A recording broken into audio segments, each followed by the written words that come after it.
Personal branding for real estate agents. As a realtor, you are your brand. People are not deciding to work with you because of your brokerage. They're deciding to work with you because of you, what makes you unique. I've helped create some of the most memorable, recognized, top-of-mind personal brands in the entire industry, from top producing solo agents to big teams, even big brokerages, and helping them stand out above and beyond the competition so that their brand really does attract more clients. And what I'm going to do in this presentation is walk you through step by step how to create your personal brand and then how to amplify it in order to make it top of mind, and not just become top of mind, but remain top of mind. What I'm going to prove to you is that personal brands that are done properly make more money with less effort and less time with a higher conversion rate. You need to understand that your personal brand is the foundation of your real estate business, and I'm going to walk you through multiple different examples showing you exact references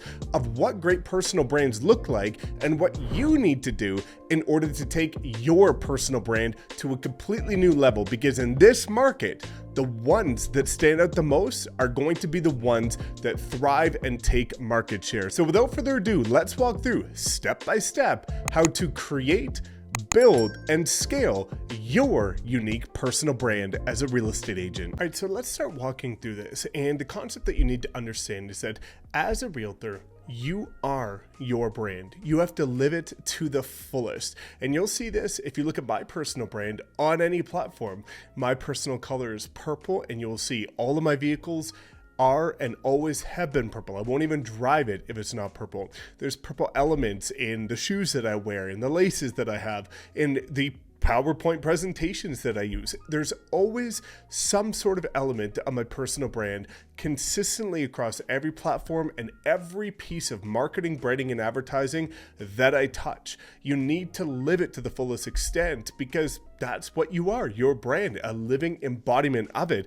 And you can see here, we've created some of the most powerful brands in the real estate industry. This is my personal brand launch, as you can see here, and looking at the thumbnails, looking at the banners, looking at the brand style sheet, everything is consistent. But it's not just with me. We've created, again, Suman Kim, for example. Suman did 87 deals in his first year, $67 million in production from his YouTube channel, and he went on to do a significantly more than that in his second year from his personal brand. And you could see some other incredible examples. Sean and Scott as well, luxury agents. Nick, another incredible agent that's building his momentum, and his brand skyrocketed after he overhauled it. As you can see here, we've done this time and time again, but you could see the quality and the design that goes into each of these, because at the end of the day, your personal brand is not your logos, it's not your colors, it's not your fonts, but those are a medium to communicate it. So when you have a dialed in personal brand like we've done for so many, it really does separate you and make you a cut above the other agents. So diving a little bit deeper,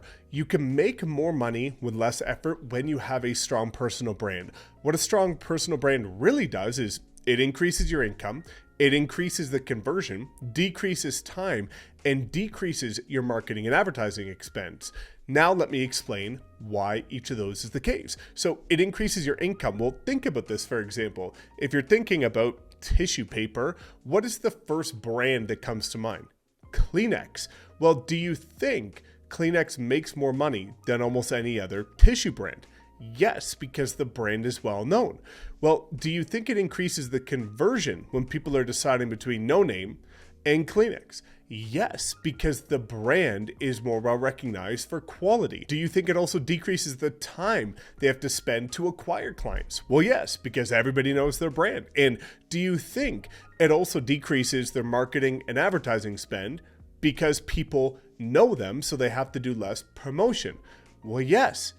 And that goes the same if you look at Ryan Serhant, for example. Probably increases his income because he's got a strong personal brand. Probably increases his conversion at listing presentations because people can Google him, validate him, vet him very easily, see the credibility, and want to work with him.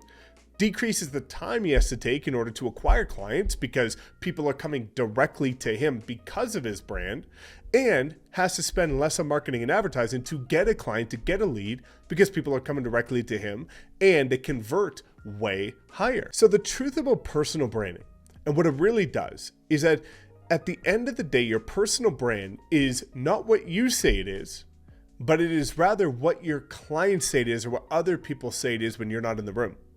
So you have to, over time, have the perception that you want to create match the reality that people are saying about it.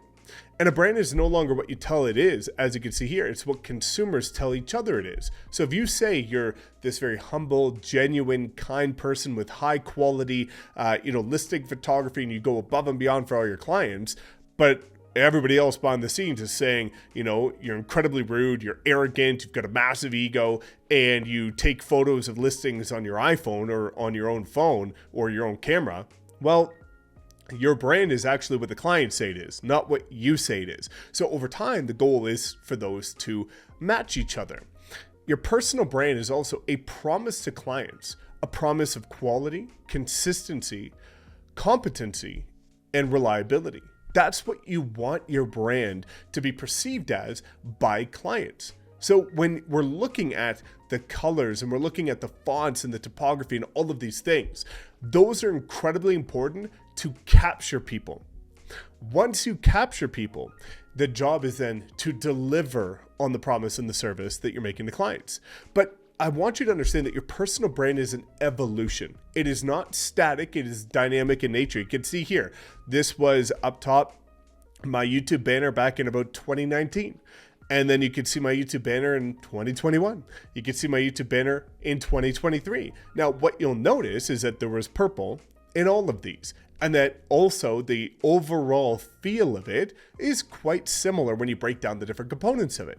But your brand goes through an evolution, so you don't have to have the perfect brand to start, but you do have to have a brand that separates you from other agents. So I want to walk through what we do at High Converted Content, and you can click the link in the description if you want to book a call to talk more about getting our help to actually create your personal brand for you from scratch, fully custom, fully unique, but otherwise use these as references, free references for your own brand. As you can see here, this was my personal brand launch. And the one thing that is very important is the consistency. So if you look at my banner on my Facebook page, on my YouTube channel, and on my LinkedIn profile, they're pretty much all completely aligned.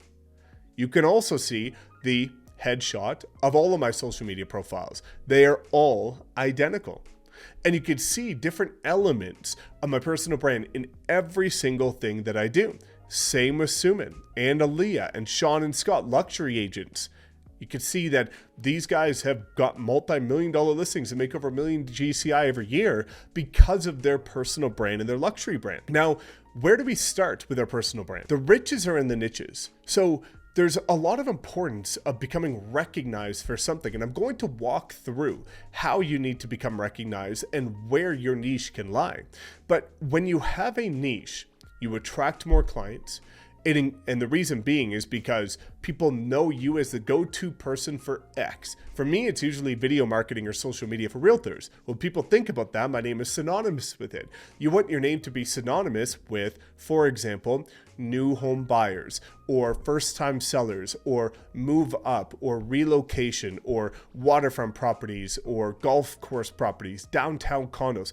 But you want to be known as the go-to guy or girl for something. When you do, you become synonymous with it. So when people think about that as a trigger, they think about you. Same thing goes with increasing SEO, because as you start to become the person for whatever niche, like me, ChatGPT recently recommended me to somebody that typed into ChatGPT saying, I would like to know more about what type of videos I should be creating as a realtor. It gave him a list of 15 videos, and at the bottom it said, for more recommendations, check out Mike Sherrard's YouTube channel. And it went on to have a little blurb about using that as a reference and a guiding point for learning video marketing as a realtor, because I've put out so much content related to video as a realtor. So for you, if you're doing first-time home buyers, you should be doing YouTube videos about first-time home buyers. It's searchable. Blogs about first-time home buyers. It is searchable. And as you start to put out content related to your niche, when people search for that niche, your name comes up. It also increases conversion, because when somebody's looking as a first-time home buyer, for example, and you specialize in that, you're known for that, there's content, blogs, everything about it, that is you. And people are deciding, first-time home buyers are deciding whether to work with you or an agent that has no niche, no specialty, isn't known for anything. Who do you think they're going to work with? That's why there's agents in your market that are known as the go-to luxury people. Well, if they're known as a go-to luxury agent, and that luxury agent's going up against an average price point agent, do you think the conversion is going to be higher for the luxury agent? Of course. It also increases top-of-mind awareness because there's that trigger. First-time home buyers, you. Luxury agent, you. Video marketing, you. And when there's those triggers, because you're synonymous with the niche, that allows you to become and remain top of mind.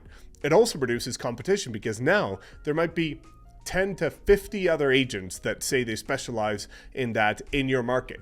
Well, do you want to compete against 10 to 15 others, or do you want to compete against the 5 to 50,000 other agents in your market that have no awareness or no niche? I'd probably rather compete against the 5, 10, 15, 20 people in my niche than the 50,000 in my market. It also reduces advertising spend because when people are looking for something and your name comes up, you're the one that's known. So there's red ocean versus blue ocean, and you want to be in the blue ocean space when creating your niche. This is how you basically dominate. It's a big fish in a little pond versus a little pond in a big fish. This is the concept of a big fish in a little pond versus a little fish in a big pond. When you look at the red ocean, the unfortunate part is you're competing in existing market space. You're trying to beat the competition because you're always trying to compete against other agents. You're trying to exploit existing demand because you're looking at the demand that is overall encompassing and just trying to tap into that. There's a value cost trade-off. And ultimately, you can see here along the whole system or a firm's activities with a strategic choice or difference of low cost. Whereas when you look at a blue ocean strategy, you create an uncontested market space. Because if you're known as the go-to guy or girl in something, nobody touches you. You make the competition irrelevant because they're all competing against all these other clients, but nobody does what you do. And when nobody does what you do, the competition becomes irrelevant. Or if they don't do it as well as you do, and that is proven through content marketing and advertising. You also create and capture new demand because people now search for you. You've created your own lane. Also, you break the value cost trade-off and you have a new opportunity. So when you start looking at creating your blue ocean, where do we want to start? Well, you have to ask yourself some questions. What is your unique value proposition? We'll get to this in a little bit here. What value-driven approach do you have to solve the client's problem?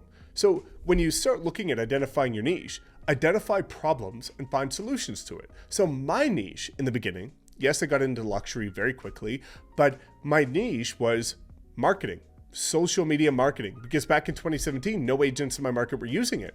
So in 2017, my market was the slowest market in North America. 27% of listings were selling. Well, what did people want? The problem was marketing, advertising, exposure.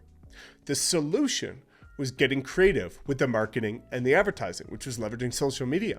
So I provided the solution to the problem that all these other people had. Based on your understanding of your market, you need to identify what is the problem and how are you creating the solution for that. How would you define your solution? Is there a certain area you want to farm? Do you want to be known as the go-to guy or girl in this specific community?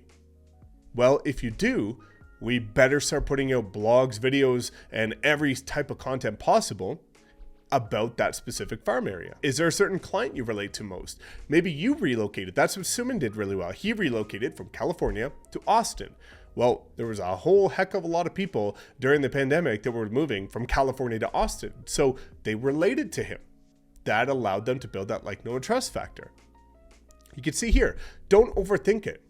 You can have style of homes. It could be waterfront, like my house here, right on the lake. You can have luxury, you can have vacation, golf, acreages, views. I did a really incredible interview with a girl named Taryn in my group who was a struggling agent, dove into horse properties because she was a passionate, person about horses.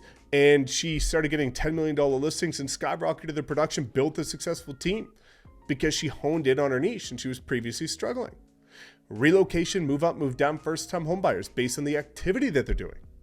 Or community. Is there a specific market? Or you could see here, pre-construction, divorce, REOs, but start to think about what is very relevant and untapped in your market. Now, you also want to be able to define your target avatar because you want to be able to speak directly to them when you're looking at communicating your personal brand. You want to relate to that person. So for example, if you want to break into the luxury space and you're dressing blue collar, well, that may relate to some people, but it's going to be very few and far between. You want to look like a luxury agent dressed for the job that you want to have, not the one that you do. So identify, where are they located? What is their price point? What type of property do they get?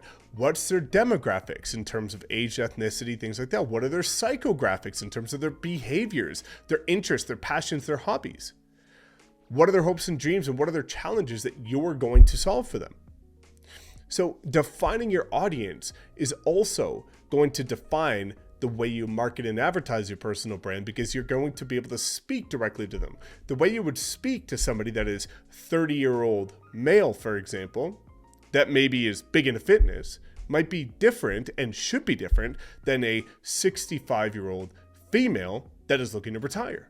Different types of content, different types of tonality. So you want to be able to define this because your personal brand needs to exude that.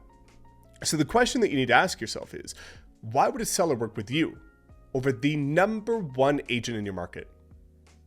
Because at the end of the day, if you start to actually generate leads and build momentum, you're inevitably going to go up against either the or one of the number one agents in your market. And you need to be able to answer that question. You can't just say, because I love helping people so much and because I'm going to work so hard and I'm going to go above and beyond. Every agent says that. What are you actually going to do that you can prove that you're going to do above and beyond the number one agent in your market? It's a very important question to be able to ask. So when you look at summarizing your brand, there's a couple different components here, and I'll use mine as an example. You want to be able to fill this sentence in. I am real estate and blank, which is a passion, hobby, or visual cue, who is the best at blank, your unique value proposition. So for me, I was, or I still am, real estate and cars, and purple, who is the best at leveraging creative and innovative marketing strategies using social media. So for me, I tapped into the car community because I loved cars. I was passionate about it. Well, when you have exotic cars, I didn't in the beginning, now I do, but in the beginning I would go to car shows and you could speak the same language as people with exotic cars who have luxury properties, which by the way is how I got into the luxury space, because of a genuine passion that I could relate to these people with. So you could also see, it could say cars and purple because purple is the visual cue that people know me for, because it's consistent for the last 7 years across everything that I do, which continues to make your personal brand strong. I have agents from Argentina, South Africa, India messaging me every time they see something purple, sending me a message on Instagram. And they're like, Mike, I just saw this purple whatever, and I thought about you. From other corners of the globe, right?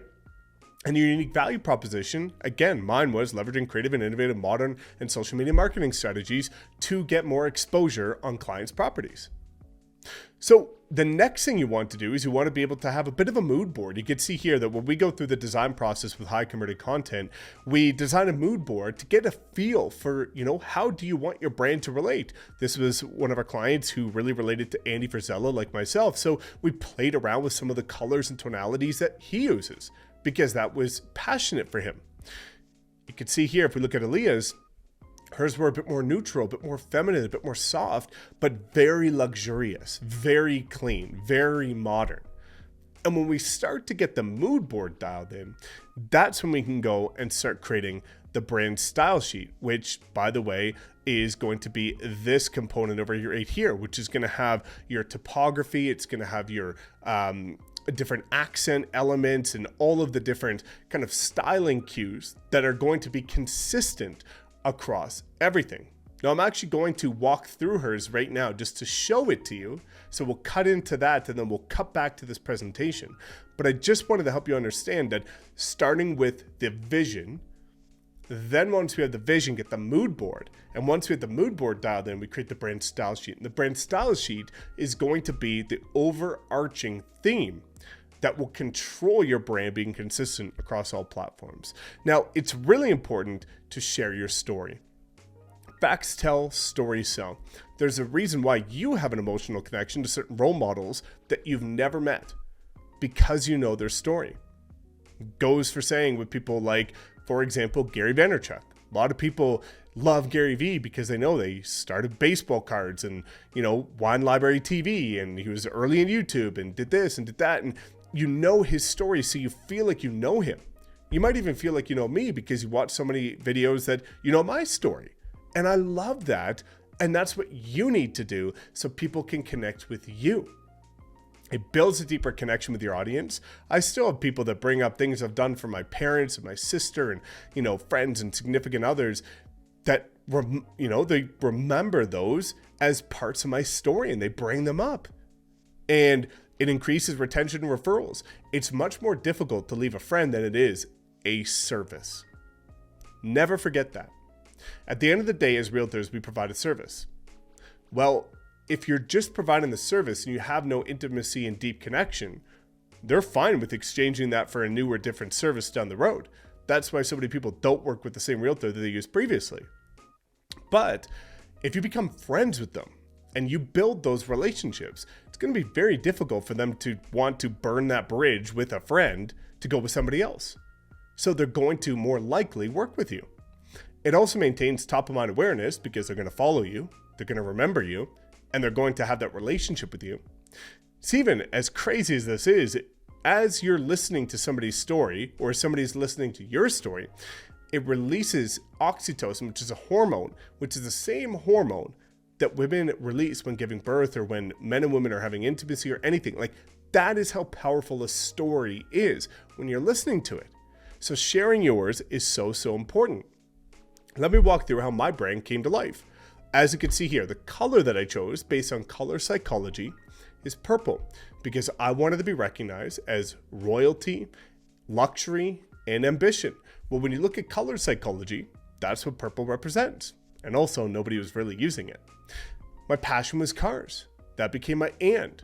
My skill set, I didn't know squat about social media when I first got my license, but I learned it through practice, through implementation, and through testing on my own business and getting my own closed deals, leveraging social media. Well, that became my new unique value proposition, or my best stat. I wanted to be recognized for quality and work ethic. So every piece of my marketing was a cut above every other agent in my market. And I made sure of that. All the photos, all the videos was next level. Well, who appreciates work ethic and quality? High-end, net worth, wealthy people. Luxury. That's how I broke into the luxury space.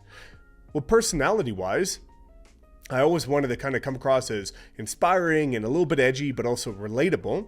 That became the copy and tonality of my social media posts. And then when I looked at role models like mentors of mine, Andy Frisell and Ed Milet, that became the style of which I decided to communicate my message as well. But as you can see here, it is a journey. When you look at my personal branding journey, I identified car social media in purple. You can see here, this is my brand. First year in real estate, 2017. And then my brand evolved over time and I became a little bit more casual because I didn't have to sell anymore. I started, making more money based on being successful and putting in the work. And I started to, have a nicer purple car, but I always remained true to my brand. And it just evolved and became more dynamic. So you can see I wrapped my car purple in the beginning back in 2017, branded myself consistently across every single platform. So it didn't matter if you were looking at Facebook, Google, LinkedIn, TikTok, YouTube, Instagram, anything, you would see consistency across my brand. All posts had a hint of my brand in them. And I started to get comments and DMs of people saying, literally, every time I see the color purple, I think of you.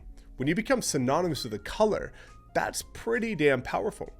I also, based on being consistent, not just in terms of the aesthetics, but also the posting cadence, I started to become recognized as number one on social media lists in my city and my province, top in the country. I became attracting clients and referrals from people that were following me on Instagram in the beginning, now YouTube. It improved over time. Every year, I reinvented my brand just a little bit, elevated the quality, tweaked it a bit, modernized it, just made it who I was becoming. Because every year, if you invest into yourself, like every successful person does, and you should, you're going to be making positive changes. You're going to grow. And so every year when I grew, I elevated my brand. But I documented the journey since day one. And that was one of the number one things that I was grateful that I did, so that when I went from a BMW to the 3 Lamborghinis I've now had, people didn't say it was an overnight success. They didn't say it was parents' money, because I know my parents don't have any money. They literally just felt like they were a part of the process. I had so many people the day I took delivery of my first Lamborghini, which was this one, people saying that they felt like they were taking delivery of it because they were part of my journey when I was door knocking in the snow, getting rejected all day. And they saw it from start to finish because I documented it. That builds that relationship with your clients, which solidifies your personal brand. And then I became recognized. Now, the final component is that you need to leverage social media to amplify your personal brand, because at the end of the day, you don't want to be a secret agent. You want to be an agent that people actually know, right? In real estate, it's no longer who you know, it's who knows you. There's so many people. I get hundreds of agents a month that join my group at eXp Realty that come to me directly. I've never reached out to anybody because they know me. I did not know them. Same thing with production. Suman does not know his clients, but they know him. And then you build a relationship. Content marketing is like a first date. If you only talk about yourself, there won't be a second one. It's about them. People care about 3 things: me, myself, and I. So when you're putting out content, always think about them, not how great you are, not what you're doing, but what are you doing for them? How do you help them? How do you serve them? As you can see, content builds relationships. Relationships are built on trust, and trust drives revenue.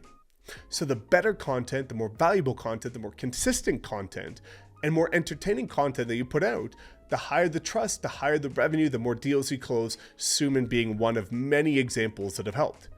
And you can see here a quote that I really like, which is, doing business without advertising and marketing is like winking at a girl in the dark. You know what you're doing, but nobody else does. You don't want to be a secret agent. Now, why do I think you should be leaning into YouTube? And if you would like to know how to rank number 1 on YouTube and how to get started and launch your channel, it is the number 1 way to do it right now. If you want to attract clients for free with no ad spend and no prospecting, and never have to hate your life cold calling and door knocking again like I did in the beginning. Well, YouTube creates massive leverage because it's evergreen, meaning it lives forever. It's searchable, unlike other social media platforms. Number 2 search platform owned by the number 1, which is Google. Based on consumer behavior, when people are looking for moving into a certain community or looking into a niche, they want to look at waterfront, like my house here, lakefront properties, they want to look at golf course properties. They're going to look on YouTube. They want to watch a video of it. If they're looking for a community or relocating to a market, they want to watch a video of it. They don't want to just read a blog. They want to see it. And that's where we're going in this modern age. So YouTube really lends itself to the behavior of the average consumer. But also, the conversion rate is astronomical, over 85%. And also, it allows you to control the ranking. So you can rank high very easily if you know what you're doing, which my free video shows you. Just drop a comment and say YouTube tutorial and send it to you. But this really does give you an opportunity with no budget, no experience, no brand, to amplify your brand and build your brand for free. It's also a blue ocean opportunity for now, until more people continue to do it. But it's the best way to show what you do, your brand, your unique value proposition, versus telling. Every agent says that they have the best marketing, they go above and beyond for their clients, they love helping people. But if you could show it through testimonial videos, through property tours, community tours, value-driven information about your niche, your personal brand will skyrocket. This is what Suman did. Again, 67 million in volume in his first year, over 114 deals in his second year. Guy did over 2.5 million GCI in his second year, free from his YouTube channel. Vinay, very similar, identical situation where new agent, didn't know anybody, now is global ambassador for Latinas in eXp Realty and has a massive personal brand. She just broke 40,000 subscribers after just like 2.5-3 years. It's incredible. But as you can see here, her brand is consistent. And when we start looking at what we do with high converted content, we make sure not only do you stand out above and beyond every single agent in your market, but simultaneously, we will amplify your brand through content, repurpose it so that you're hyper active on every platform and you don't have to do a thing. All you have to do is record your content and we will tell you the exact content in the exact order to record, and we will take care of the rest. Your full brand, full posting, optimization, distribution, management, and a full team dedicated to you so that you can have a personal brand that stands out above and beyond everybody else in your market, but you don't have to worry about managing it yourself. So again, if you have any other questions, drop a comment below, but your personal brand is everything. And whether you decide to do it for free or whether you decide to partner with us and allow us to do it for you, at the end of the day, you need to invest into your brand in some way, shape, or form. Make it a priority and make sure that when you or anybody else looks at your brand on any platform, physical, digital, or social, that it is hyper consistent, the quality is high, that it is a direct reflection, representation of the quality that you are telling people you provide, and that ultimately it's going to stand the test of time and separate you from everybody else. So again, thank you so much for tuning in. If you have any other questions about personal branding, drop a comment below. Otherwise, please make sure to like, comment, subscribe, and we will see you in the next video.